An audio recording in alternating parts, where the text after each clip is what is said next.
todas. Es un gusto enorme tener aquí al doctor Fredo Natero Domínguez, antropología social, docente de la UAM Iztapalapa, quien ha escrito varios libros, ha hecho investigación en diversas ciudades de México, Centroamérica, y tiene un libro que se llama Mío por mi madre y otros libros Cirujanos de la Muerte en la Mar Salvatrucha. Tiene amplia producción intelectual.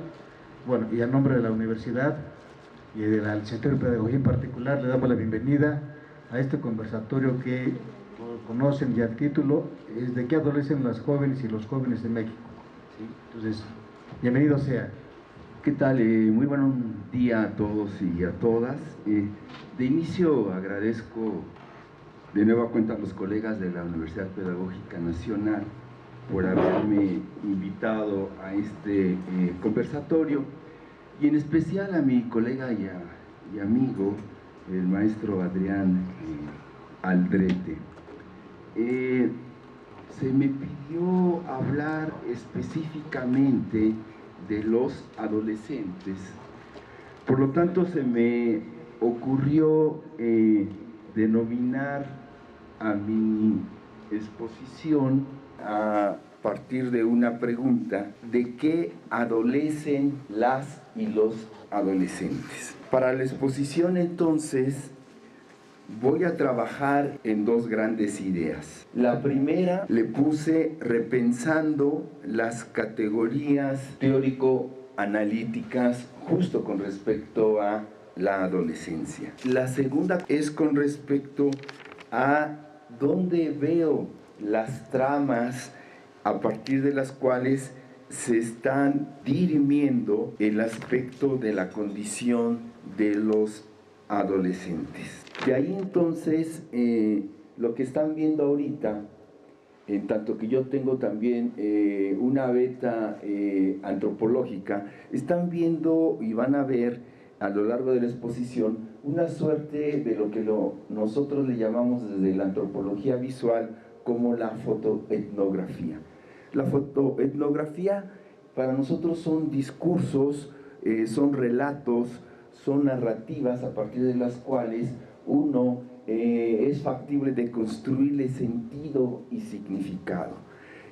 Hay académicos, por ejemplo, la Maritza Urteaga, antropóloga, como Federico Gama, quienes han desarrollado este planteamiento de fotoetnografía. Y lo que van a seguir viendo es que estas imágenes fueron construidas en relación a trabajo de campo en Brasil, Argentina, México y Chile, y van a ver distintas, digamos, expresiones de las juventudes. Entonces me arranco con la primera línea que le puse repensando las categorías teórico-analíticas. Quizá podríamos volver a preguntarnos ¿qué es la adolescencia?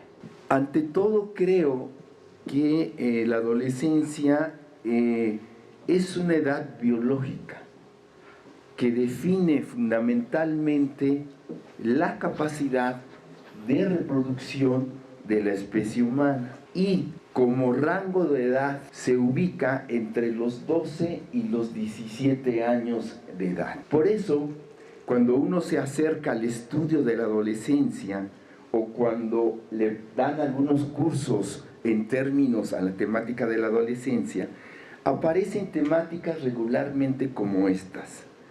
Le hablan a uno de los caracteres sexuales primarios y secundarios. A partir de ahí, también le hablan a uno, más especialmente a las mujeres, del asunto de la menarquía, es decir, de la menstruación. Todos aquellos cambios encaminados justamente desde lo biológico en términos de que ya ovulan y tienen capacidad de fecundación. Del lado de los adolescentes hombres, entonces se enfatiza mucho también su capacidad de reproducción, y se habla mucho de la eyaculación, y se habla mucho de los sueños nocturnos que tiene que ver con las erecciones o los sueños húmedos que por ahí aparecen.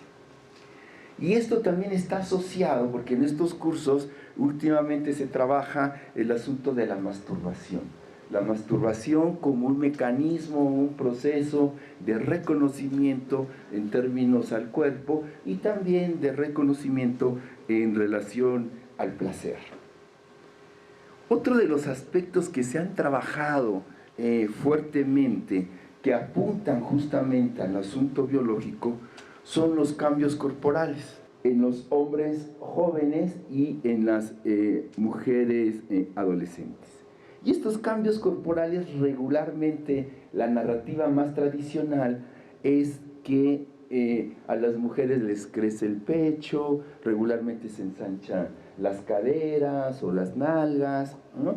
Y entonces en ese tenor están dando cuenta que su corporalidad ya va más encaminada a la reproducción. En el caso de los hombres, igual en términos de la narrativa tradicional, entonces por ahí se les empieza a cambiar la voz, lo cual suscita a veces burlas o expresiones en términos a los gallos que en algún momento se les van y demás. Regularmente a los hombres se les ensancha la espalda y tienen una corporalidad más encaminada al asunto de la reproducción.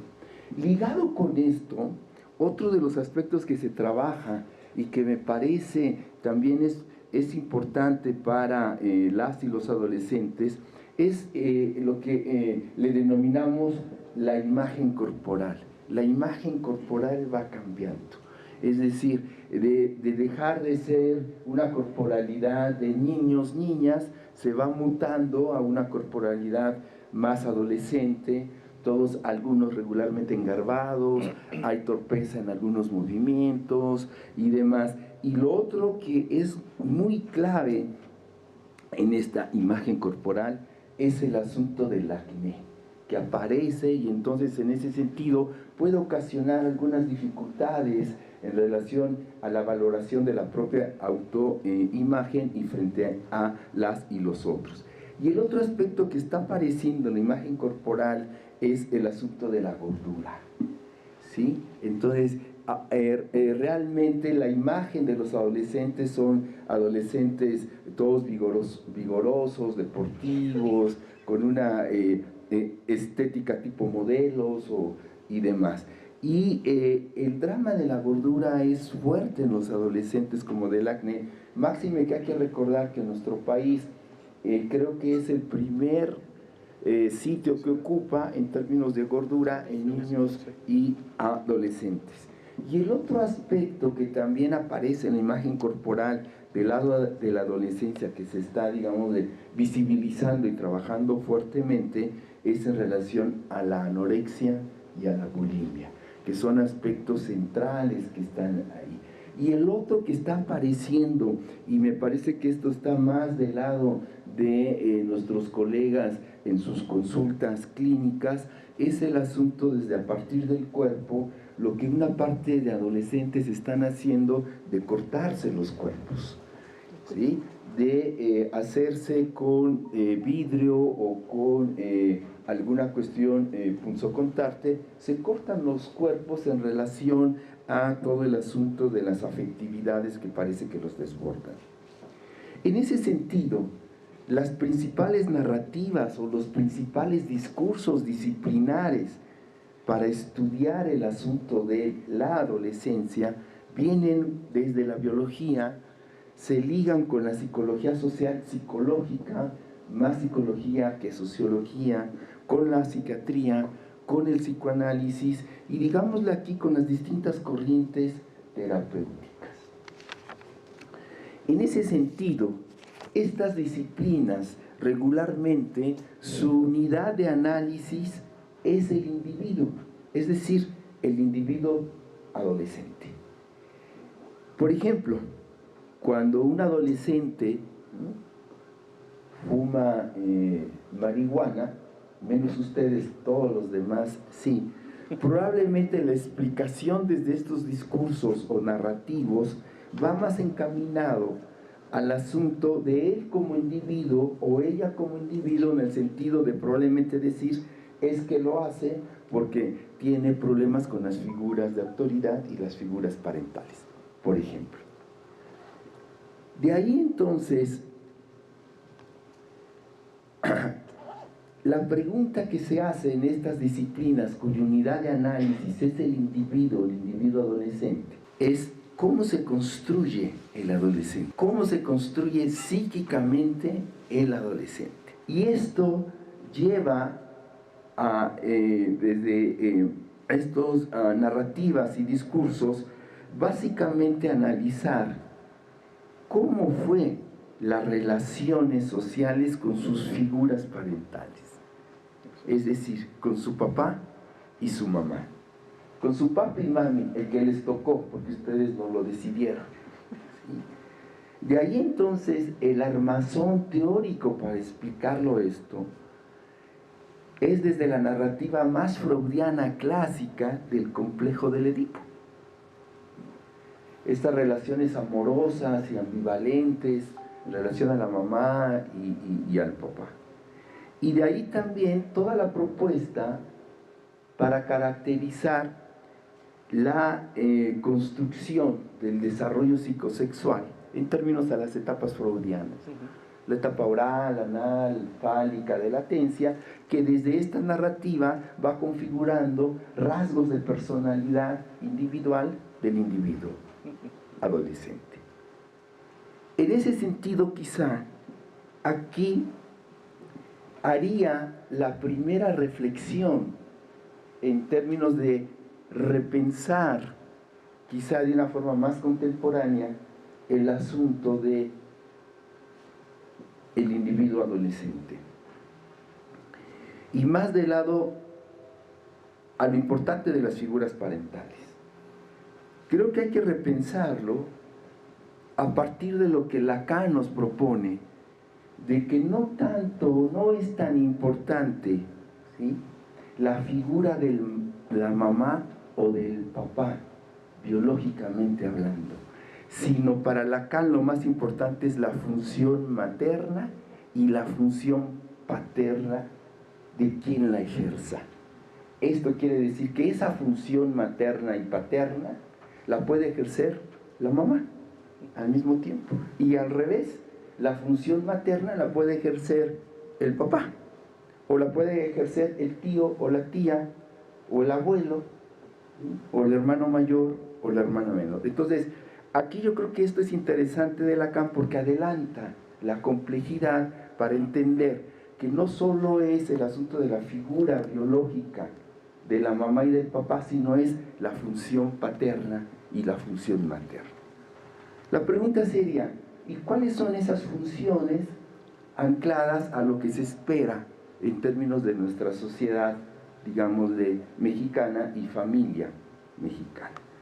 La función materna tiene que ver, ¿no?, arraigada con el asunto del cuidado, de la atención, fundamentalmente, ¿sí?, del cariño y demás. Y la función paterna alude más, sin negar que también puede ejercer la cuestión de la maternidad o de la cuestión de lo materno en términos del cariño y del afecto, pero fundamentalmente la figura paterna tiene que ver con la ley, con la legalidad, con las reglas, con las normas, ¿sí? Entonces, en ese sentido me parece que habría que, en ese sentido, a mí me acomoda más reflexionar, porque es más plástico, es más dinámico, la función en vez de la figura. Lo otro es algo que ha estado ahí siempre en la discusión, es la importancia de la infancia. La importancia de la infancia es central en la narrativa o en los discursos en términos al individuo adolescente. Y aquí también habría que matizar, ¿sí? Freud habla que de los 0 a los 5 años es clave la vivencia de la infancia en términos de las características después de la personalidad o lo que va a ser después ese niño que deviene en adolescente, que deviene en joven y que deviene en adulto. Y aquí yo retomo digamos, la expresión, y que creo que para Santiago Ramírez le obedeció escribir un libro que era Infancia es Destino. Ahí habría que matizar, sin negar que la infancia, lo que te hace de la vivencia, ¿sí?, tus vivencias en la infancia es central. Para mí no es determinante en el sentido de que lo que te pasó en la infancia es destino. Para mí habría que reescribir y matizar, y ahí viene la siguiente reflexión: no necesariamente infancia es destino. Esto para mí implica, en el aspecto de por qué ante similares vivencias de la familia y vivencias sociales, los destinos de algunos adolescentes son diferentes. Pongo un ejemplo. Regularmente, ante el maltrato que algunos adolescentes o niños reciben, fundamentalmente de su mamá, ¿sí?, esto les ocasiona situaciones muy difíciles en relación a la autoestima, por ejemplo, ¿sí? Pero también hemos encontrado que también hay adolescentes que también fueron, en ese sentido, violentados, y su autoestima es muy alta. O, por ejemplo, ¿sí?, hemos encontrado adolescentes en los barrios más populares con una violencia terrible en la familia, ¿sí?, terrible en lo que tiene que ver con el asunto del consumo de sustancias, y algunos de ellos, ¿sí?, se fueron más a las actividades de la paralegalidad o del crimen organizado. Sin embargo, en las mismas circunstancias, otros adolescentes, ¿sí?, vienen o están estudiando la preparatoria o están estudiando la Universidad Pedagógica Nacional. Entonces, en ese sentido, volviendo, no necesariamente infancia es destino, sin negar la gran importancia que tiene que ver la infancia en la configuración de lo que va a ser el adolescente como tal. Esto nos lleva, ya desde el lado más, desde la investigación en ciencias sociales, en ciencias humanas y antropológicas, a que sí tenemos los dispositivos teóricos, metodológicos, para justamente ver dónde están esos puntos de inflexión que marcaron un destino diferente en condiciones similares. Estos dispositivos teórico-metodológicos son los que conocemos como trabajar desde metodologías cualitativas de trayectorias de vida y cursos de vida. En esas trayectorias y cursos, ahí entonces nos damos cuenta qué fue lo que hizo que tomara otro destino ante contextos muy desfavorables.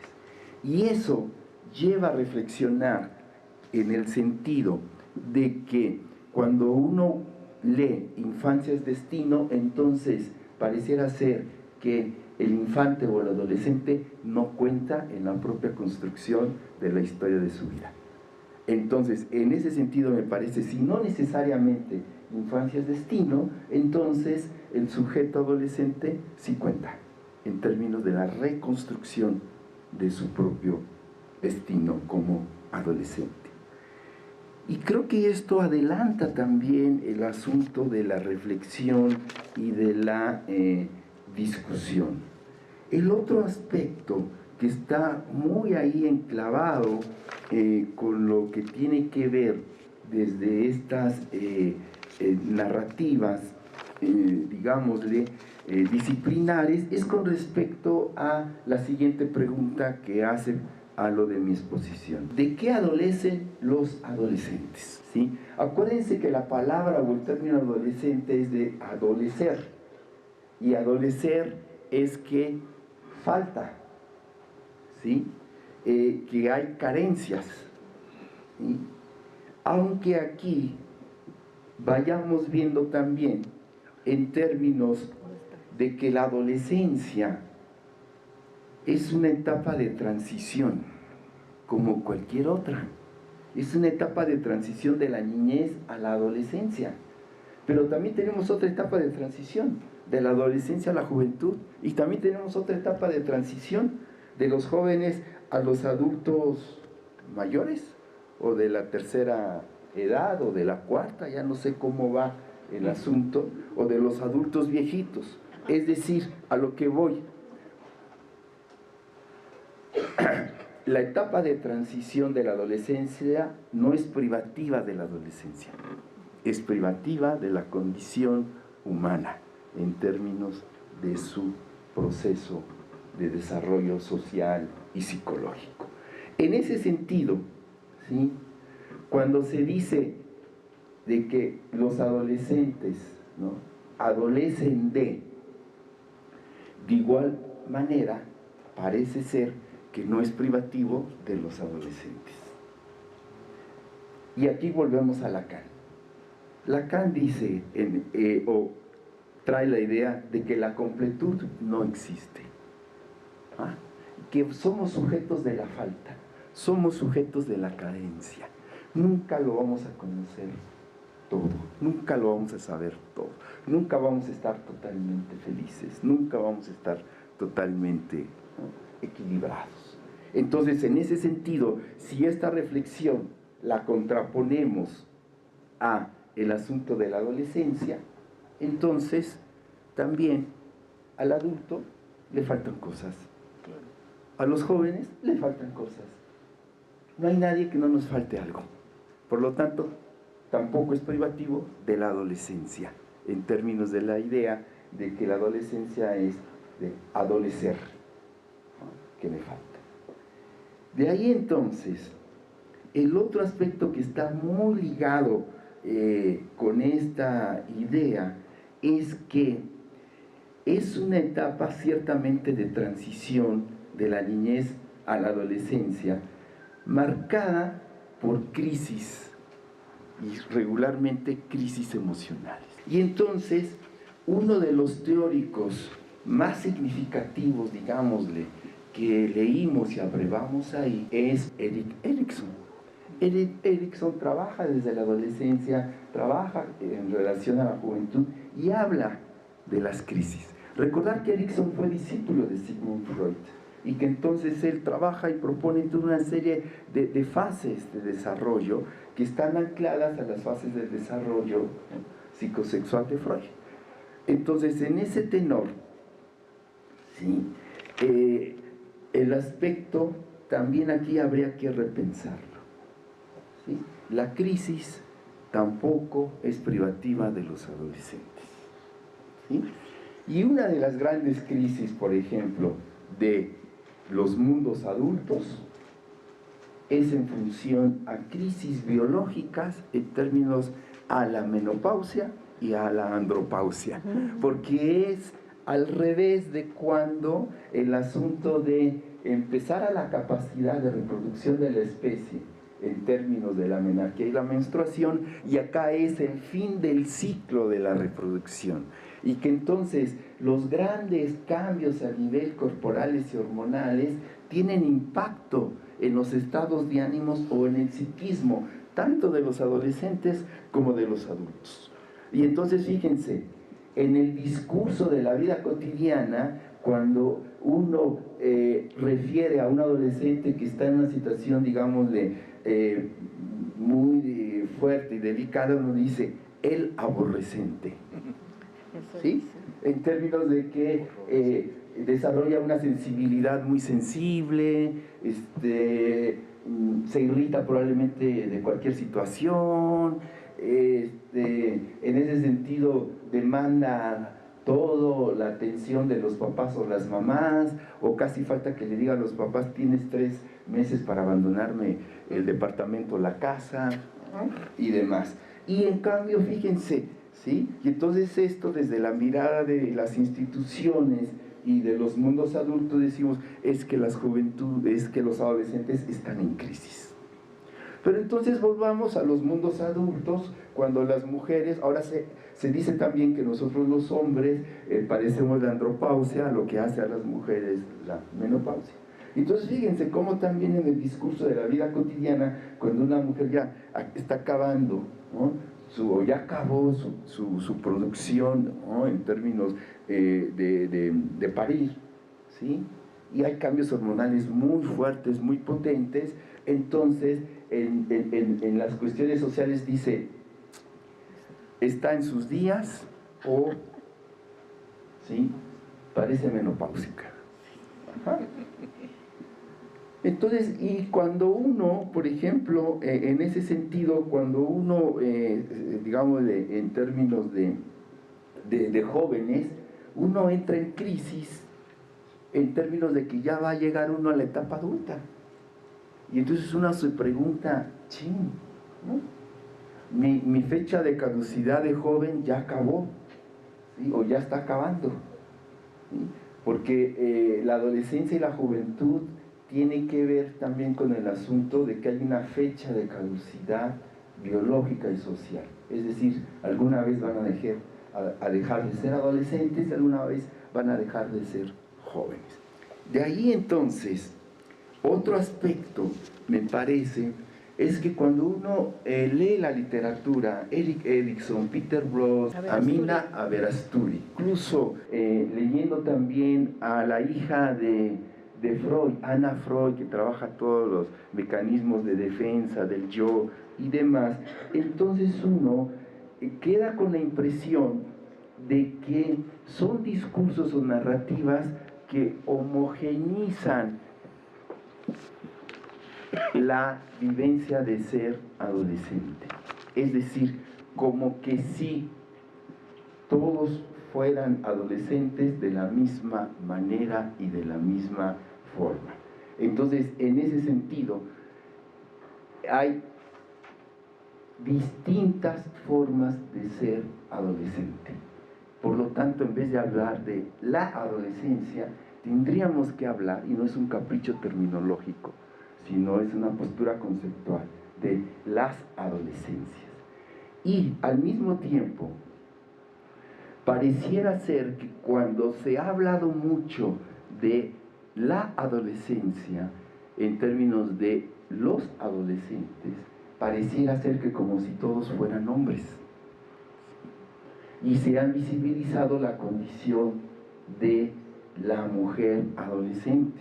Es decir, entonces tenemos que desmontar esa terminología y hablar de la y los adolescentes, en vez solo de los adolescentes. Porque esto lleva a la idea de que si esto es así teóricamente, porque sí lo es en la evidencia empírica también, quiere decir que si hablamos de las adolescencias, entonces la pregunta sería, ¿qué características o qué cualidades o qué categorías hacen que las adolescencias fuesen distintas y diferentes? ¿Por clase social? Hay adolescentes, digamos, de las clases altísimas, también por género, como les decía, hay adolescentes mujeres, adolescentes hombres, también por el lugar de hábitat donde viven, los del norte, los del sur, los del centro del país y demás. También hay un marcaje distinto por la etnia, ¿sí?, es decir, por la condición mestiza o indígena o negroide. Por ejemplo, cuando uno trabaja con los adolescentes en la costa chica, ahí en Oaxaca o en Veracruz, aparece la negritud de una forma muy fuerte. Esto entonces nos lleva a decir que hay una diferencia entre, al menos teórica y metodológicamente, hablar de adolescencia y de juventud.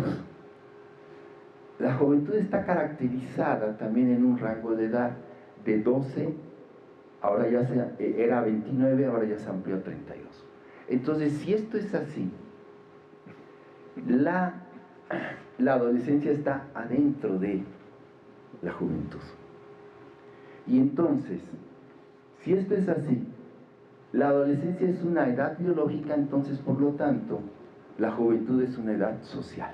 La adolescencia es una categoría individual y la juventud es una categoría grupal, es una categoría de la colectividad.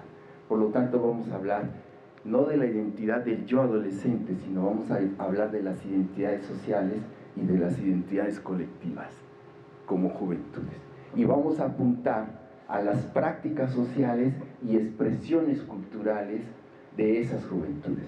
Mientras que un individuo adolescente se echa un carrujo de marihuana, y entonces la explicación es en relación a su comportamiento con las figuras parentales, un grupo de jóvenes, por ejemplo, de lo que tiene que ver con los chulillos, o lo que tiene que ver con los rock and rolleros, que también usan marihuana, la explicación es que tiene que ver más con el sentido y el significado del universo imaginario a partir de ser parte de ese agrupamiento juvenil.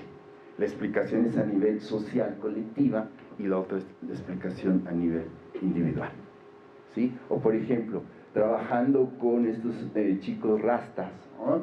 Y de la escena ska,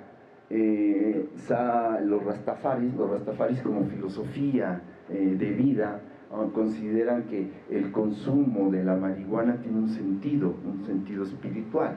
Entonces yo cuando les preguntaba, oigan, ¿y cómo les va con su consumo de marihuana? Y me decían, mire doctor, yo llevo como 25 o 30 años consumiendo marihuana y la verdad, la neta, no se me ha hecho un problema todavía. Entonces cambia la configuración en términos de la explicación, porque para ellos está en un universo, ¿sí? Hay ejemplos también de jóvenes que usan mucho marihuana porque hay una situación muy conflictiva en su familia. Y en ese sentido, digamos, depende de la mirada, de cómo te acerques, es la explicación. Eso lleva entonces a la siguiente coordenada en términos de esta exposición.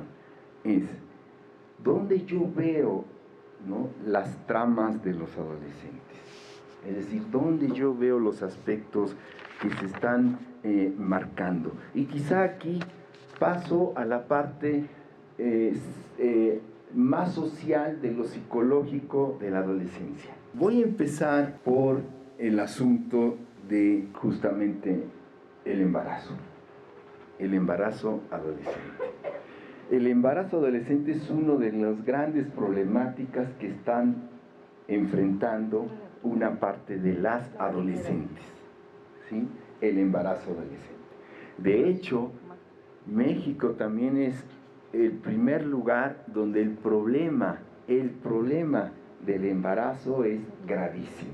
Y esto del embarazo es muy complejo, tiene distintas vertientes en términos de comprensión incluso, y distintas vertientes de manifestación. Una de las vías por las cuales a edades más tempranas, cada vez, 10 años, 12 años, nuestras adolescentes se han estado embarazando, es debido a la violencia familiar. Es decir, una gran parte de los embarazos son por violaciones de, ¿sí?, regularmente el padrastro, el padre, un amigo de la familia, que eso hace que una parte de adolescentes se embaracen, ¿sí?, lo cual es terrible. El otro asunto del embarazo adolescente, por ejemplo, tiene que ver, y aquí lo ven, por ejemplo, en un trabajo de Gabriela Rodríguez, la hermana de Jesús Rodríguez, antropóloga Gabriela, que hace un estudio de madres adolescentes en comunidades rurales, en comunidades indígenas. Y lo que se encuentra Gabriela Rodríguez es que ya es algo como muy, ella le llama una inercia social, pero ya es algo como muy naturalizado, en términos culturales. Y entonces, en ese sentido, las jóvenes de 10, 12 años del campo, ¿sí?, indígenas, ¿no?, se embarazan. Así.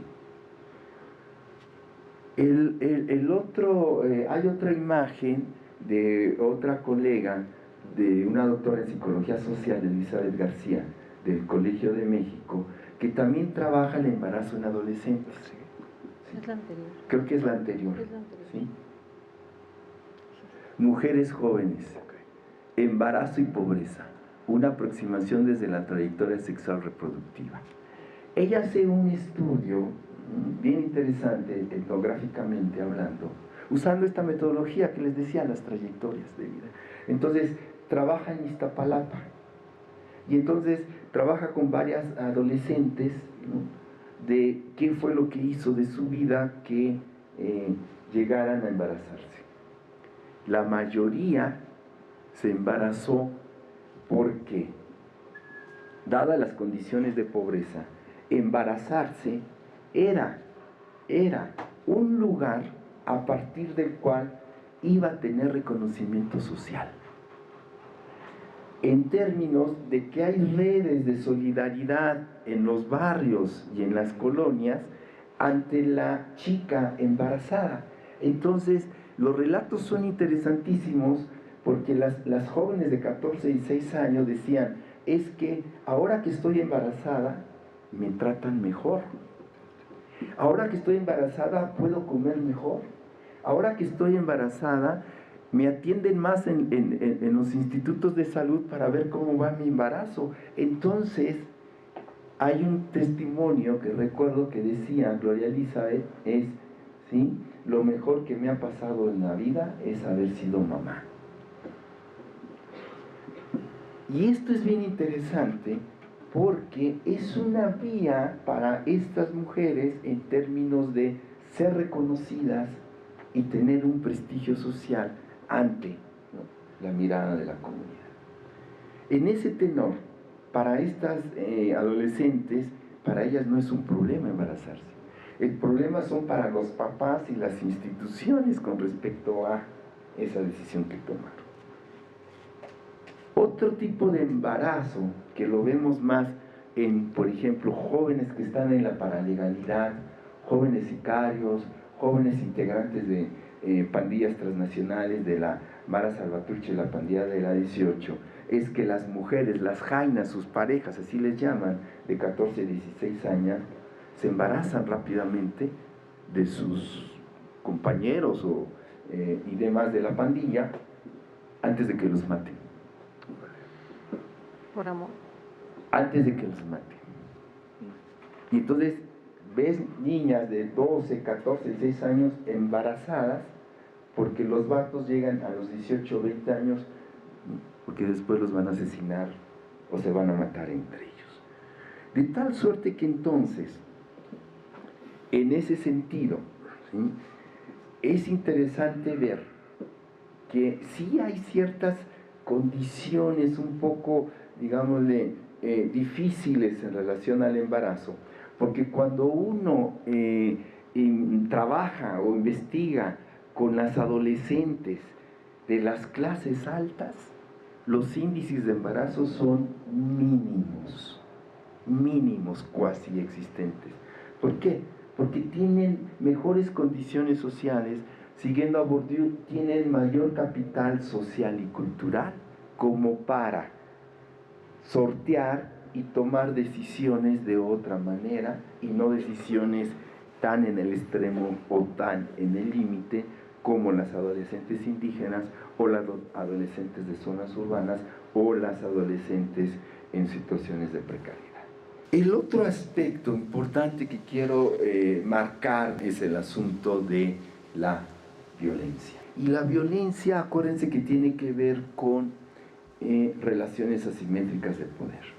El primer espacio privado en donde las adolescentes y los adolescentes son violentados es su familia. Tenemos datos del DIF a nivel nacional y de la UNICEF que marcan en el caso de México que nuestros niños y adolescentes, ¿sí?, más o menos, ¿sí?, de 6 a 10 observan la violencia en su casa. Y de esos 3 a 4 padecen la violencia. Siguiendo a los teóricos de la psicología social, de la cognición social, Bandura y compañía, ellos refieren que la violencia no es algo hereditario, sino se aprende. ¿Y cómo se aprende? Observándola y padeciéndola. De tal suerte que estos niños y adolescentes violentados tienen muchas posibilidades sociales y culturales e individuales después de reproducir la violencia en sus relaciones sociales de noviazgo, por ejemplo. Y no es de agrapa, hay que ligarlo con todo el asunto del bullying en las escuelas, llevado a cabo más por los chicos de la primaria, secundaria y preparatoria, que son cuestiones de violencia. Entonces, en ese tenor, cuando uno le pregunta, ¿no?, a nuestros chicos en la encuesta nacional de juventud de 12 a 29 años, ahí están los adolescentes también, de cuál es la instancia a la cual siempre recurrirían, dicen la familia. Por lo tanto, ese es un gran dato, hay que repensar la familia. La familia en términos de que al mismo tiempo es la que más violenta. Y entonces pareciera ser que en el imaginario de las y los adolescentes la familia tiene un valor simbólico. Es como el último reducto de... Es decir, pues a pesar de su familia, es la familia que me tocó. Entonces eso es un gran dato, ¿no?, de volver a repensar la familia, máxima que la familia se está reconfigurando de una forma muy fuerte, ¿sí? De ahí entonces, ¿sí?, el otro asunto de la violencia es el espacio público, y estoy hablando de las violencias de género femenino, ¿sí? Es decir, una parte de nuestras adolescentes están hartas, ¿sí?, de la violencia de género, cuando van caminando la calle, cuando se suben al transporte, cuando están en el metro, de que los guarros, que sí los hay, y la masculinidad exacerbada las molesta. Y ahorita, en el caso de nuestras estudiantes adolescentes y jóvenes, empiezan a visibilizar el acoso sexual que sufren en las preparatorias, en las universidades. El gran escándalo, ¿no?, del acoso sexual en el Colegio de México, que aquí está a un ladito, acaba de estar en los diarios. El gran acoso que hay también en nuestra universidad, la UAM, Iztapalapa, Xochimilco, Azcapotzalco. El gran acoso sexual de las adolescentes a partir de la irrupción de los borros del CCH en septiembre, 3-8 de septiembre, ¿sí? Ellas visibilizaron que hay un acoso sexual en la universidad, en los CCHs, en las preparatorias. Y eso me parece que es importante, porque eso también está sucediendo en Chile, por ejemplo. ¿Quieres? ¿Sí? En Chile, hace 3-4 meses que andaba por allá, por ejemplo, estos son de Brasil. En Chile y en Brasil, la escena en términos de la violencia de género es muy fuerte. Por ejemplo, hay una reivindicación de la negritud de las adolescentes brasileñas. Y están saliendo a la calle para detener la violencia sexual contra ellas. Está sucediendo en Chile, pararon 4 meses las universidades y salieron a la calle las adolescentes a protestar por el acoso sexual. Está sucediendo también en Argentina la misma situación, y en México también. Sí. Entonces esto es muy interesante, porque también es la adolescencia en términos de la feminidad está interpelando al machismo de la masculinidad. Y eso es, me parece, algo que las adolescentes, me parece, están padeciendo y están sufriendo, ¿sí? Este es en Brasil. Y de ahí lo ligo Y de ahí lo ligo con el asunto de, esto le llaman las pichadas en Brasil, que es bien interesante, son el tipo de grafitis, ¿no? Y es una estética muy interesante. Y la mayoría lo hacen los adolescentes, para irrumpir el espacio. O sea, para molestar a la autoridad, vaya, ¿sí?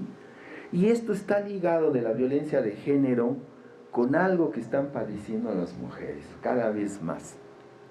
El feminicidio. Y ese feminicidio, por ejemplo, ¿sí? Esto es en portugués, es en Brasil, entonces es así, ¿no? No más muerte en la periferia de la ciudad.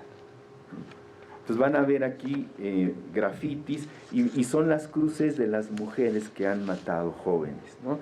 Por ejemplo, movimiento cultural de las periferias. Las periferias son los barrios más pobres, ¿no? Como, regularmente en todas las ciudades, ¿no? Entonces ahí están todas estas expresiones culturales de las adolescentes y demás. Entonces la gran dificultad de algunas adolescentes, ¿sí?, del feminicidio está gravísimo en el Estado de México, específicamente en Ecatepec o en Ecatepec, donde sí, cada vez más, ¿no?, ya hay una alerta amarilla fortísimo de las adolescentes. Entonces, creo que aquí hay una cuestión, que hay una liga de la violencia individual en la familia que padecen a la violencia social que padecen en el espacio público. Ahí está ligado. El otro aspecto, me parece, es lo que tiene que ver con el asunto de la disputa de los cuerpos de las y de los adolescentes por los mundos adultos. La narrativa familiar, acuérdense que nuestras familias, ¿sí?, en su mayoría son conservadoras, y lo digo con mucho respeto, cristianas y guadalupanas, de tal suerte que hay mucha intolerancia en una gran parte de las familias, casi como al 60 y tantos % de las familias, datos nacionales promedios. ¿Esto cómo se ve la disputa de los cuerpos? En el imaginario de los papás y de las mamás, nosotros nos imaginamos y fantaseamos que nuestros hijos e hijas, porque les dimos la vida, nos pertenecen toditos, y con todo y cuerpo. Por lo tanto, entonces los papás y las mamás pareciera ser que tienen la vía y la autoridad para decir, ¿sí?, mira, qué visiones, cámbiate, así no vas a ir a la comida de la casa, o así no vas a ir a la comida de la web. Si te pones una arracada, yo no quiero putitos en la casa, ¿sí?, y demás. Si la adolescente se pone un tatuaje, le dicen, pareces carcelera puta, así es que te quitas el tatuaje. Y si te lo pones, ya no puedes estar más, ¿sí?, en la casa. Y entonces hay tensiones y conflictos, porque desde ese imaginario, todavía inclusive hay algunos padres que deciden quiénes son tus amigos y quiénes no son tus amigos. El otro aspecto que está ahí en disputa en términos a las estéticas corporales es la escuela.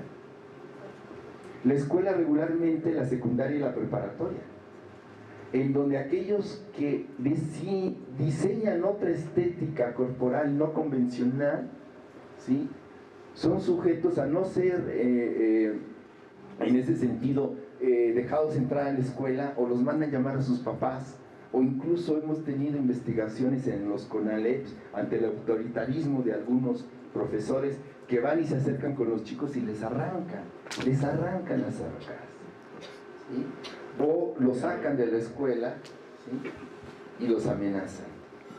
De tal suerte que en la escuela también el imaginario es que parece ser que las adolescentes es parte del inmobiliario, y por lo tanto le pertenece a la autoridad y le pertenece al profesor, y el profesor va a decidir qué tipo de estética corporal es la que tú debes de traer. De tal suerte que la moral privada de los profesores se hace regla pública en el aula. El otro escenario de la disputa del cuerpo es lo que tiene que ver con el asunto de el discurso judeocristiano. Es decir, el cuerpo, esa imagen y semejanza de Dios, de la divinidad, ¿sí? Es más, ¿no? Esa narrativa muy interesante, que esa mitología cristiana, ¿no?, de Adán y Eva, ¿no? Eva es de la costilla de Adán y uno es a imagen y semejanza del Señor. Cuando uno revisa la Biblia por aspectos etnográficos, yo no soy creyente, o sea, no es de la fe que voy a traer aquí, uno encuentra que hay una metáfora muy interesante de que el templo el cuerpo es el templo del Señor. Y si el cuerpo es el templo del Señor, entonces a ti no te pertenece, le pertenece a la divinidad. Y si no te pertenece a ti, entonces no lo puedes tocar, es decir, no lo puedes tatuar, no lo puedes perforar, no lo puedes pintar. Y esta narrativa es así, del lado del cuerpo y la sexualidad. Los hijos que Dios te dé, no los que tú decidas como pareja enamorada, sino los que Dios te dé. Cuando ya toda la tecnología médica no alcanza y estás, ¿no?, en una etapa terminal de tu vida, ¿sí?, el discurso cristiano se vuelve lo más anticristiano y lo más antihumano. O sea, ya no hay nada que hacer. Tienes un cáncer de próstata del carajo, ¿sí?, o de la apéndice, que es de lo más doloroso, te vas a morir porque te vas a morir. Pero entonces es hasta que Dios decida llevarte de este mundo y no tienes derecho a la eutanasia, porque el cuerpo no te pertenece, le pertenece a la divinidad. Entonces, en ese sentido, los sacerdotes o los ministros de culto se la pasan regañando a los jóvenes que intervienen en sus cuerpos todo el tiempo, porque es sacrilegio. Si el cuerpo es el templo del Señor, entonces es como Cristo Jesús cuando entra al templo y saca a los mercaderes, porque no lo pueden tocar el templo como mercader, ni lo puedes tocar en términos de ahí. Entonces también el cuerpo se está convirtiendo en un espacio de resistencia cultural para una gran parte de adolescentes.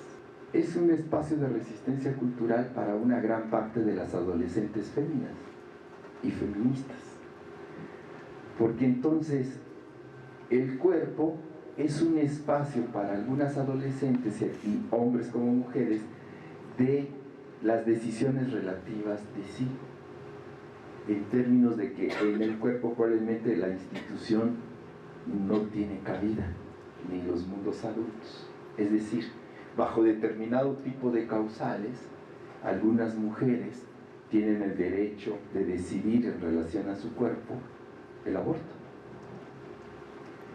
aunque se ha hecho chantajes desde los discursos cristianos de que te vas a ir al infierno o algo así si usas tu derecho.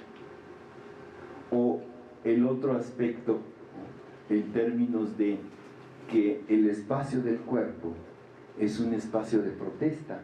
Si ustedes, las adolescentes, van a algunas marchas, se dan cuenta que los cuerpos van desnudos, como una forma de protesta, y ahí lo que hacen es se pintan el cuerpo para los mensajes. ¿Por qué? Porque regularmente en las marchas, cuando van los grafiteros pintando y demás, atrás vienen los escuadrones para limpiar y no dejar ninguna señal. Entonces las adolescentes y adolescentes se dieron cuenta de eso y a partir de ahí se pintan el cuerpo, porque ahí no las pueden tocar. El otro aspecto, y con esto voy cerrando, ¿sí?, es el asunto de las sustancias, las drogas, tanto legales como ilegales. Esa es una gran dificultad.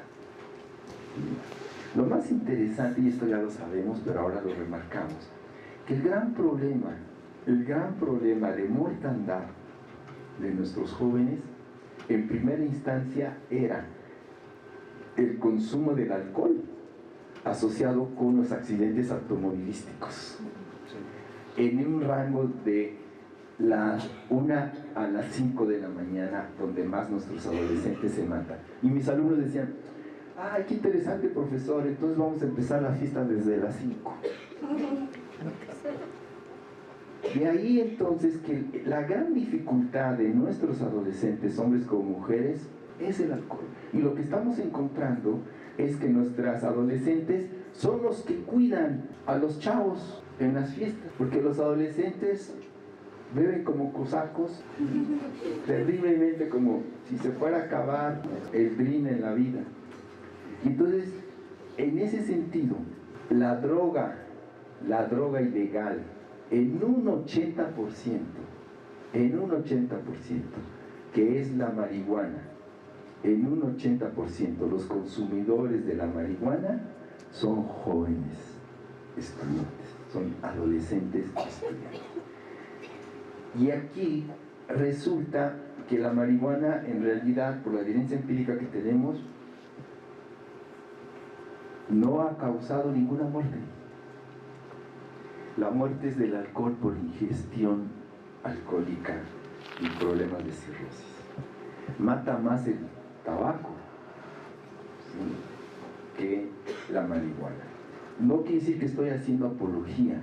Lo que estoy diciendo es que hay que preguntarnos por qué entonces tanta laraca en relación al consumo de nuestros adolescentes de la marihuana. Y estas son cuestiones muy interesantes, porque este consumo, por ejemplo, de esta joven reggaetonera es bien interesante porque es el consumo de marihuana más saludable que yo he visto. Sí, es el más saludable. ¿Sí? Entonces, en ese sentido, creo que es muy interesante ahorita, en relación a nuestras adolescentes y adolescentas, porque en las cámaras ya están las comisiones trabajando y casi es inminente la despenalización del uso de la marihuana por usos lúdicos. Es casi inminente, finales de noviembre o principios de diciembre. Le apostamos que va a ser después que Andrés Manuel tome formalmente la presidencia de la República, ¿sí? Esto lleva entonces, ¿sí?, estas son jóvenes chilenas, cuando estuve en Chile, justo protestando a través de sus cuerpos de todo el asunto, ¿sí?, de la violencia de género. Que entonces me parece que hay que reflexionar desde la parte individual y social en términos a la adolescente, el adolescente. Y creo que algo importante, que son y siguen siendo actores y sujetos muy importantes en términos de que pensar a los adolescentes y a los jóvenes me parece que tiene que pasar por reflexionar al país. Y pensar al país pasa necesariamente por tener que reflexionar a sus adolescentes y jóvenes por su valor simbólico, por lo que representan y lo que significan. Y para mí representan y significan ustedes que de mejor cuenta están dando las contradicciones de un sistema patriarcal y de un sistema machista. Están dando cuenta de las contradicciones de un proyecto neoliberal que fracasó. Están dando cuenta justamente de la disputa por el espacio de los cuerpos. Están dando cuenta de mejor manera por la disputa del espacio social público. Y en ese sentido me parece que el futuro para los adolescentes y los jóvenes no existe. No existe el futuro porque el presente es lo que importa, el aquí y el ahora en términos de lo que ustedes hagan. Y algo me parece importante que están llamados a hacer es estudiar y seguir estudiando cómo un mecanismo que pueda, en ese sentido, en su momento, cuando termine su formación, incidir en la parte de lo social y de lo individual de los adolescentes. Gracias.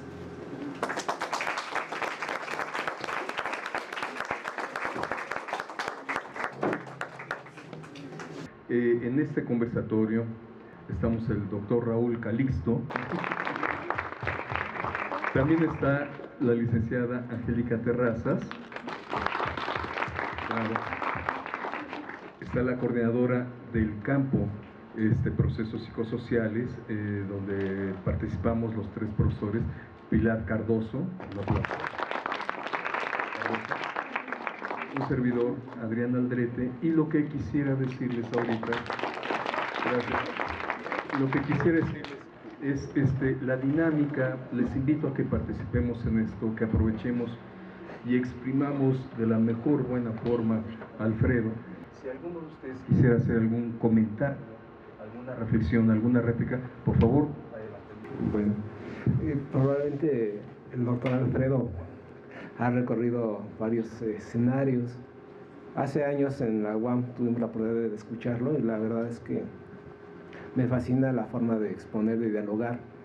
Y tomándole la palabra a Adrián, en el sentido de que más que un evento acartonado, más bien es como una charla, como un diálogo que podemos establecer, sobre todo con la experiencia y la investigación que el doctor nos ha aportado. Cuando Adrián nos platicó, va a estar con nosotros Alfredo, pues qué extraordinaria oportunidad. Y lo que hice fue buscar un poco la literatura que tiene y que coincide mucho con la perspectiva del campo. Esta idea de hablar de mundos, del mundo juvenil, del mundo adulto, del mundo de la infancia, me parece muy, muy interesante porque coincide con una línea de trabajo que es la parte de reconocer la importancia del pensamiento cotidiano, del conocimiento ordinario, que a veces se margina y queda fuera. En ese sentido, me parece que nos llama a considerar la posibilidad de estudiar a los jóvenes, a estudiar a los adolescentes desde una mirada diferente, desde la mirada de los propios jóvenes. Hay una frase que se expuso que se llama de acuerdo a la mirada de la explicación. ¿Cuál va a ser nuestra mirada al estudiarlos? Y yo creo que esa es un buen paso, un buen punto de partida para que asumamos una posición, una postura para abordar el estudio de la juventud o el estudio del adolescente. Y bueno, en la exposición también nos hacía una aclaración muy interesante y que posiblemente si estuviéramos con otros compañeros habría motivo de debate en el sentido de la posibilidad de considerar la adolescencia solamente desde la perspectiva de la biología, de considerarlo como un ser biológico. Y al ampliarnos la mirada hacia la juventud, hacia el joven, nos abre la posibilidad de considerar el aspecto social y cultural como componentes importantes en la identificación del joven. Yo creo que para iniciar la charla, bueno, a mí me gusta que empecemos a cuestionarnos algunas cosas en cuanto a cuál es nuestra mirada para estudiar al adolescente, cuál es nuestra mirada para estudiar a la juventud. Bueno, a mí efectivamente me encantó la exposición y precisamente llevarnos de la mano de entender pues todos los autores, los teóricos que nos van planteando pues las cosas que vamos viendo y decimos, ah, bueno, Freud, sí, claro, ah, bueno, sí, Lacan, ah, bueno, sí. Y encerrarnos en una adolescencia biológica y de estar viendo también solamente estos desarrollos y esta preocupación de las autoridades por solamente ver la sexualidad en riesgo, ¿no? Solamente ver la sexualidad en prevención y no ver la sexualidad en su extensión íntegra, ¿no? De que precisamente los cuerpos no solamente se conforman de esto, de no me quiero embarazar, de me tengo que cuidar con no sé qué anticonceptivo, no sé ni cómo usarlos, en fin, sino que va mucho más allá de esta prevención y riesgo. Y además el poder disfrutar la vida no solamente en ese aspecto, sino el poder dar otra vista a todo lo que los seres humanos vivimos, porque finalmente es este tipo de, más bien esto que decías, ¿no? De el desarrollo de cada etapa tiene sus placeres, sus crisis, sus dolores, sus preocupaciones, en fin. Y que no solamente pensemos ahora en decir, ok, quiero hacer mi trabajo con adolescentes y embarazo, ¿no? Sino también ver todo ese contexto, qué es lo que está sucediendo, ¿no? No solamente ver cómo es que los adolescentes se embarazan, cuáles son las razones, pero también los contextos. ¿Qué es lo que sucede en la familia? ¿Qué es lo que sucede en la escuela? ¿Qué es lo que sucede en la cabeza de cada adolescente, pero también en el colectivo? Porque finalmente decimos, se embarazan, y las que estamos viendo ahorita sexualidad en el grupo, nada más recuerden la película que vimos del pacto, ¿no? ¿Qué es lo que sucede con estas adolescentes que toman el acuerdo de embarazarse? ¿No? Y entonces, ¿por qué deciden eso? Y ahí no fue a partir de la familia, ni fue a partir ni tal de la escuela, ¿no? Y exactamente fue una irrupción ante todas las prohibiciones que tenían. Y bueno, igualmente yo pienso en la importancia de lo que pasa con las adolescentes hoy en el embarazo, que además, otra de las hipótesis que tengo es que se embarazan por soledad. Y entonces, aparte de todo lo que nos comentó el doctor, creo que también el pensar que van a tener un ser que las va a querer como son, sin exigirles más, a mí me parece que es una reflexión importante, ¿no? Bueno, dos cosas yo diría. La primera es que me agradaría que el grupo participara, porque nosotros hemos tenido en las últimas semanas un ejercicio en donde cada estudiante entrevistó a un adolescente, y entonces nos hemos dado cuenta cómo hay muchas diferencias, y creo que abona la explicación que tú nos has dado. Depende del género, depende del contexto, depende del tipo de estudios que están haciendo, si en la familia hubo violencia o no hubo violencia. Entonces creo que esto viene a dar respuestas muy importantes a lo que nosotros hemos hecho, porque ellos se han podido dar cuenta que pues no hay una adolescencia, sino son las adolescencias y los adolescentes.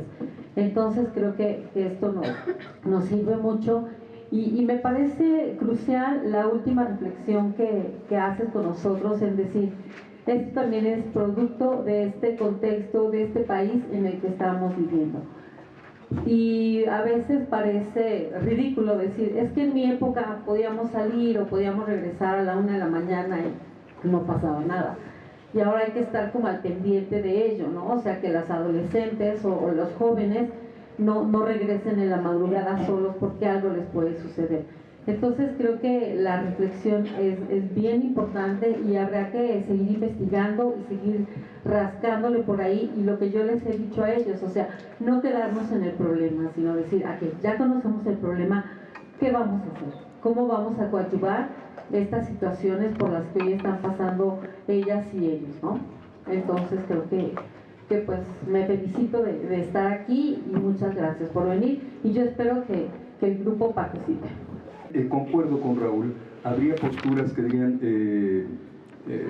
pubertad es un hecho biológico, adolescencia es un hecho psicosocial, incluso pudiera o no presentarse, depende de los contextos, y esta es la gran riqueza, todo en general, pero esta es una gran riqueza que desde mi punto de vista nos comparte Alfredo, el entender diferentes mundos para poder comprender de mejor forma un fenómeno que parece no complicado, pero es bien complicado, desde el psiquismo, desde la estructuración del psiquismo, y cómo en esa estructuración intervienen diferentes contextos, desde el contexto más inmediato, la familia, hasta un sistema socioeconómico determinado que favorece o entorpece, y lo que son las cosas, si entorpece, apuntar a algo que denominaríamos resiliencia. evidencia, ¿sí?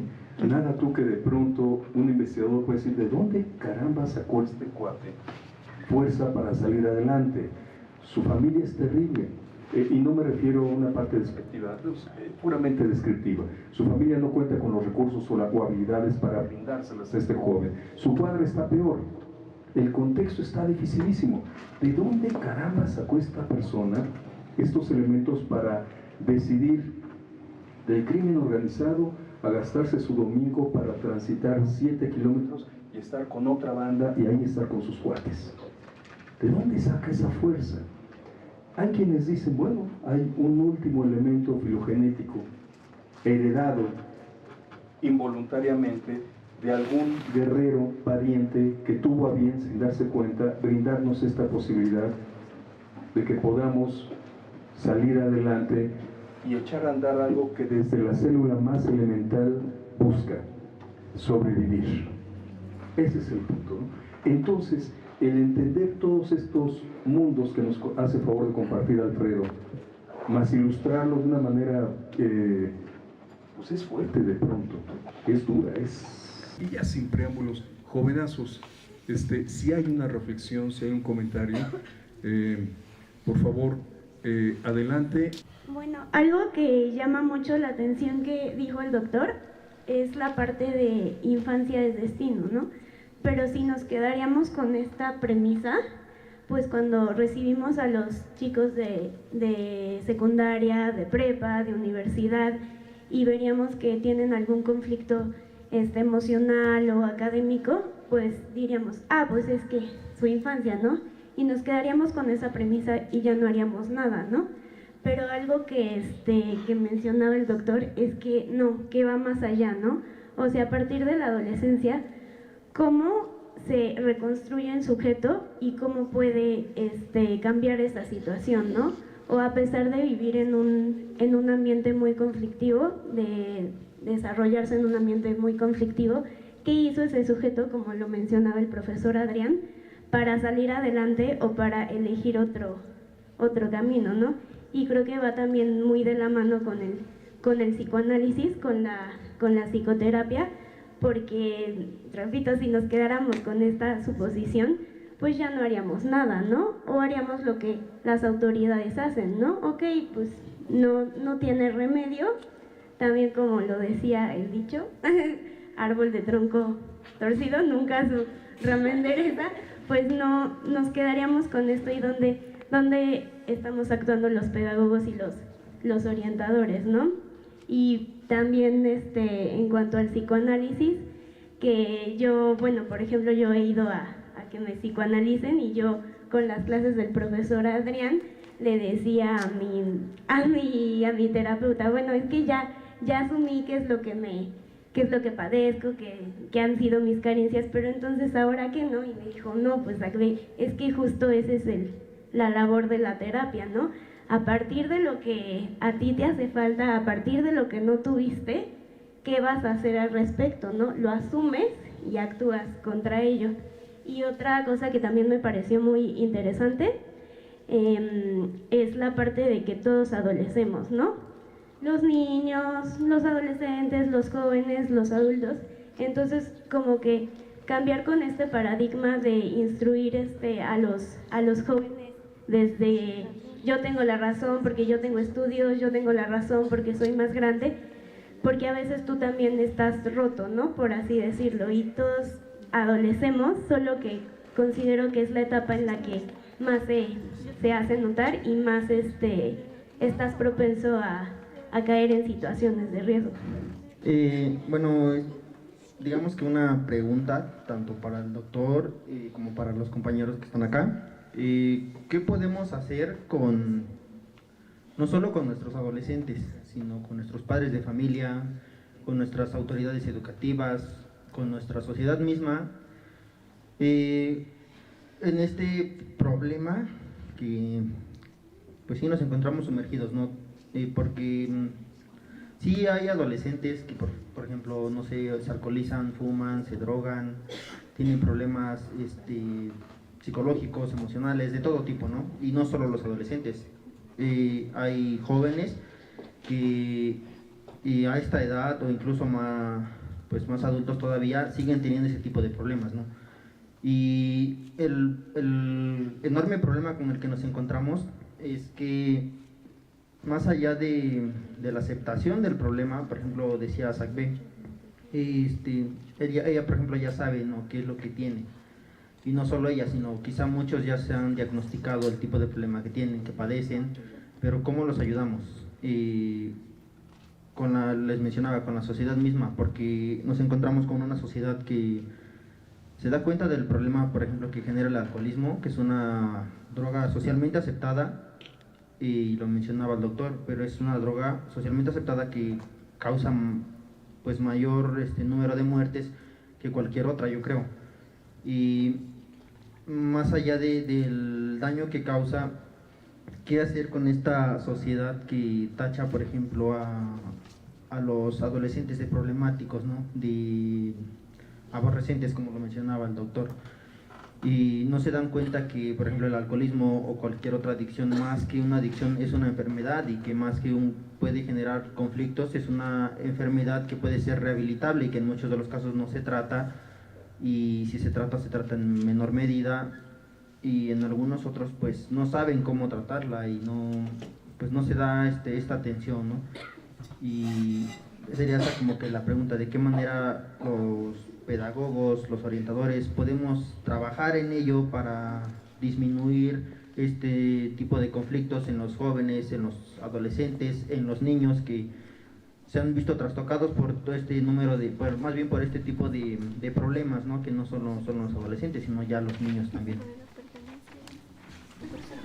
Bueno, buenos días. Mi pregunta sería para usted.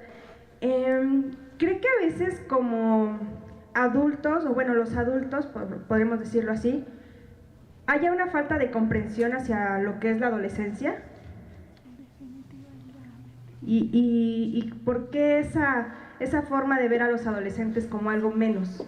Porque también eso les afecta. Bueno, yo creo que los adultos creen que los adolescentes son menos porque no comprenden que están pasando por un proceso en el que su cuerpo está cambiando, y aparte de su cuerpo que cambia, también su mentalidad, porque comienzas a ser un ser más crítico y comienzas a aprender a discriminar.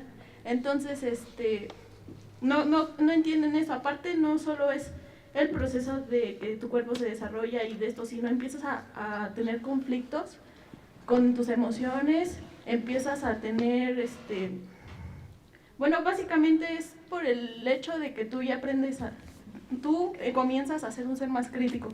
Entonces, entras en los conflictos, entras en la crisis, que la crisis entra también lo de la identidad, empiezas a sentir que nadie que no encajas con nadie, y es en donde entras en este mundo de las tribus y de los amigos, y entonces, pues, si no te preguntan cómo estás y cómo te sientes, pues no van a entenderte nunca.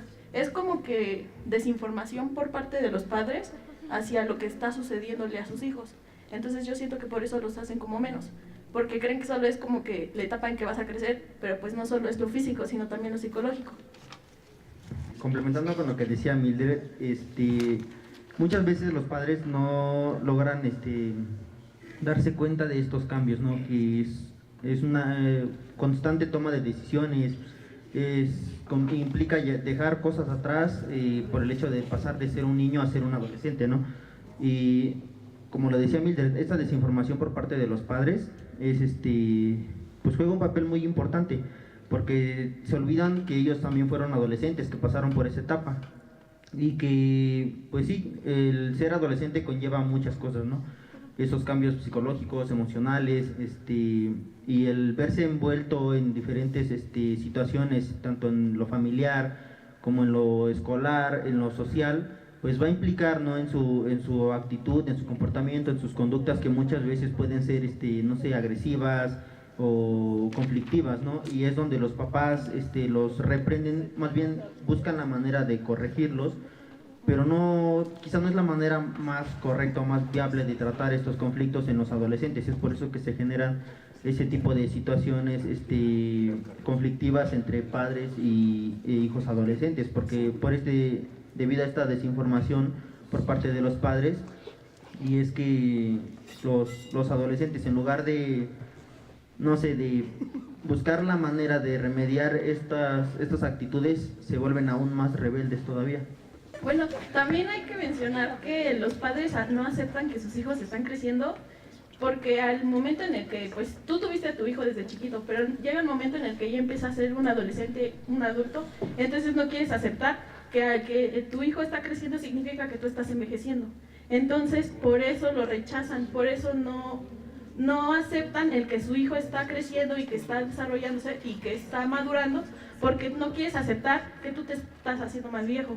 También complementando un poco, como hemos estado viendo en la clase de la profesora Pilar y las entrevistas que le hemos aplicado a adolescentes, también hemos visto que la familia influye mucho y que algunas veces los propios padres sí entienden a los niños y otras familias no los entienden, y es cuando empieza lo de las adicciones, el embarazo, como decía, igual comentaba la profesora Pilar y la profesora Angélica, buscan como la afectividad del bebé. O sea, de que la va a querer como él, como es ella y todo esto. Y hoy pongo un ejemplo, la entrevista que yo hice fue a mi prima, ella es hija única, pero vemos que mis tíos sí le ponen límites y es en pocas palabras, una adolescente normal porque no se ha metido en problemas, no tiene adicciones, no tiene absolutamente nada, ni siquiera alguna relación con algún chico. Y bueno, en este caso, igual como hemos visto con el profesor Adrián, la familia es un gran, perdón, estoy nerviosa. Es un gran, pues sí, es lo que más influye en el comportamiento de los adolescentes, en este caso desde que nacen hasta que van creciendo poco a poco. Pero es que retomando lo de las chicas, o sea, es lo que yo iba a recalcar, ¿no? De la importancia que tiene la orientación. O sea, porque así como tenemos que ayudar con sus diferentes mundos que tengan los chicos, los duelos a los que se enfrentan, los problemas y el contexto, ¿no? Hablábamos de que la cultura es muy importante para todos, pues así tenemos que orientar en todas las etapas de la vida, ¿no? O sea, porque no nacemos sabiendo cuáles son las consecuencias de las decisiones, o por dónde sí, por dónde no. Entonces, pues sí, más que nada mi participación sería como para recalcar que es importante la orientación en todas las etapas. Bueno, me gustaría mencionar que me gustó mucho la participación del doctor. Un punto importante que me llamó mucho la atención es sobre los embarazos adolescentes.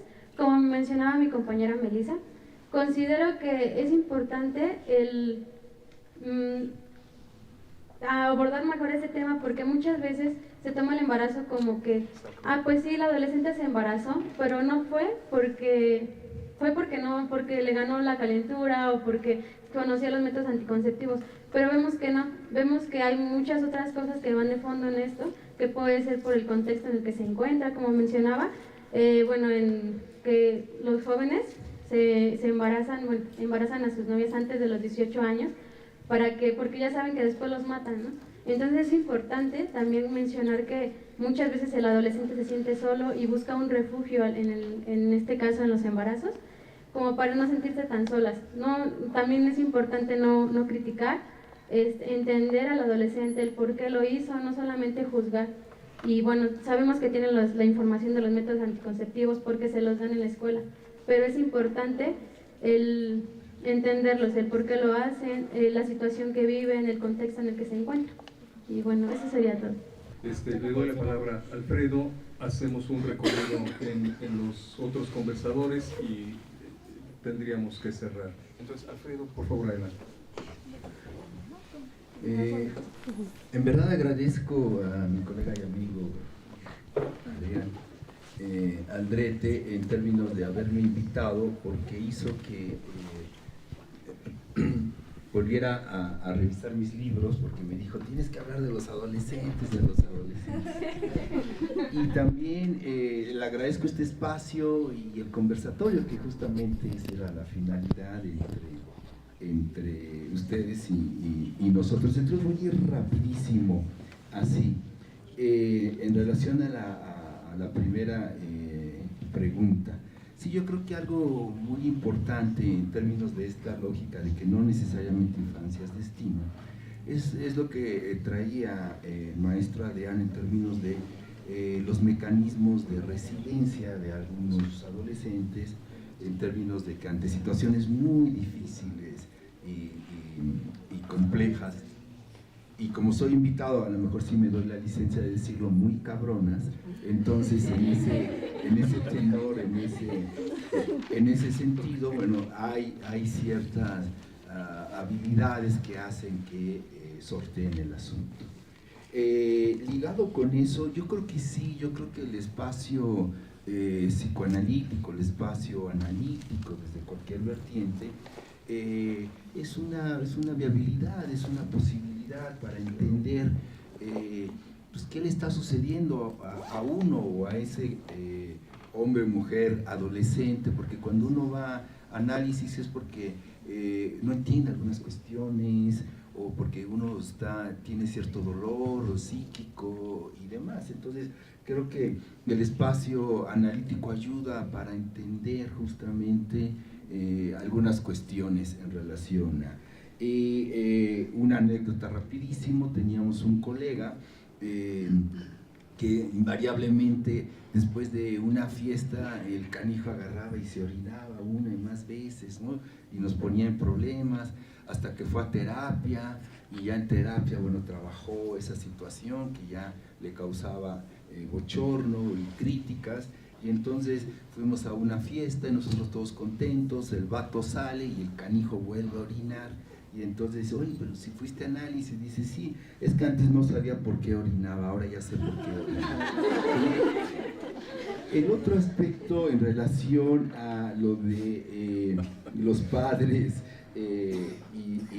y demás en términos del asunto de las sustancias, me parece que algo muy importante, que hay que reeducar a los mundos adultos, hay que reeducar a los funcionarios, porque a veces parecen analfabetas funcionales.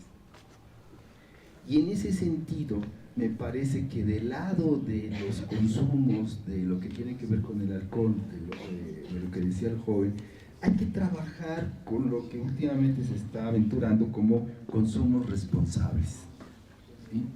Nada más acuérdense de las campañas del brandy o del whisky.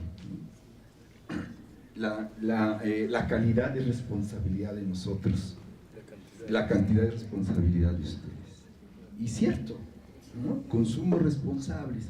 En ese sentido, algo importante de lo que preguntabas, ¿qué hacer? Para empezar, yo les exhortaría a conocer sus derechos. Es decir, ¿quién conoce los derechos de las y de los jóvenes del Distrito Federal?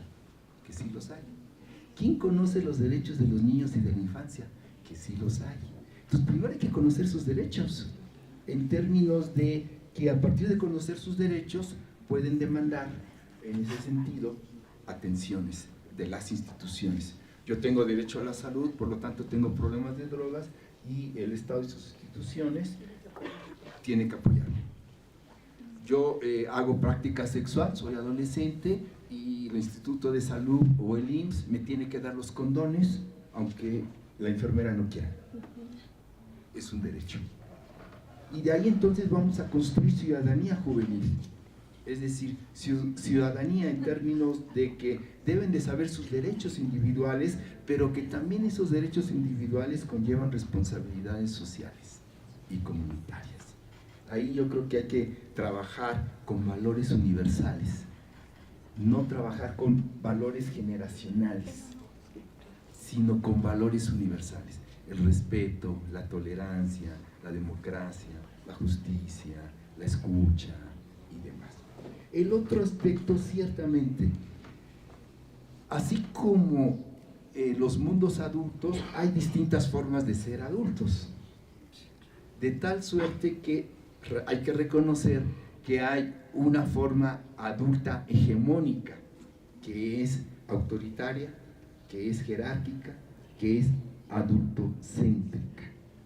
Entonces, en ese sentido, el gran conflicto que yo veo de estos mundos adultos hegemónicos es que son atemporales, se parecen como al inconsciente, en el sentido de que en su imaginario, ¿sí?, están educando a sus adolescentes como los educaron a ellos como adolescentes, pero esa forma de educación ya fue, ¿sí?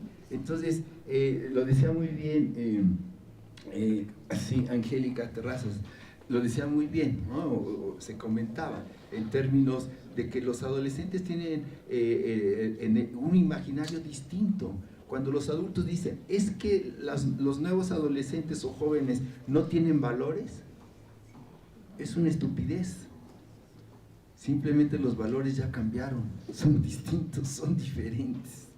Y y esa es la contradicción y esa es la tensión, porque nosotros regularmente educaron a como nosotros fuimos adolescentes y ahora queremos seguir educando cuando ya nuestros adolescentes están en otro contexto y en otra situación. De ahí entonces yo propongo más diálogos intergeneracionales, como este por ejemplo, e intrageneracionales como el que acaban de tener ustedes. Creo que por ahí tendríamos vetas muy importantes. Lo otro, me parece sí, la orientación, ¿no? Pero esa orientación que no se vuelva doctrinaria en términos de decirle lo que tienes que hacer. La orientación tiene que ir encaminada como en el dispositivo de la asesoría en la academia o de la tutoría en la academia. Tiene que ser un acompañamiento de los procesos de nuestros adolescentes o jóvenes, no un adoctrinamiento. Ese acompañamiento tiene que ver con lo que decían. Para acompañar hay que comprender, hay que entender qué nos quiere decir el comportamiento, la práctica social o expresión cultural. ¿Qué me quiere decir mi joven adolescente que de repente se empacheca y demás? No solo es el asunto que se está usando la marihuana, sino que a través de ahí quizá me quiere decir algo. Y entonces, en ese sentido, creo que es importante en términos de acompañar los procesos. Y eso hace la terapia. Y creo que es importante. Entonces, nosotros como profesores tenemos que acompañar los procesos educativos y formativos de ustedes.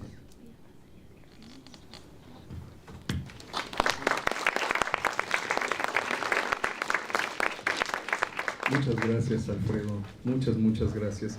Yo quisiera ahondar un poquito en un tema que dijiste, este colega que lamentablemente terminaba y orinaba afuera. Y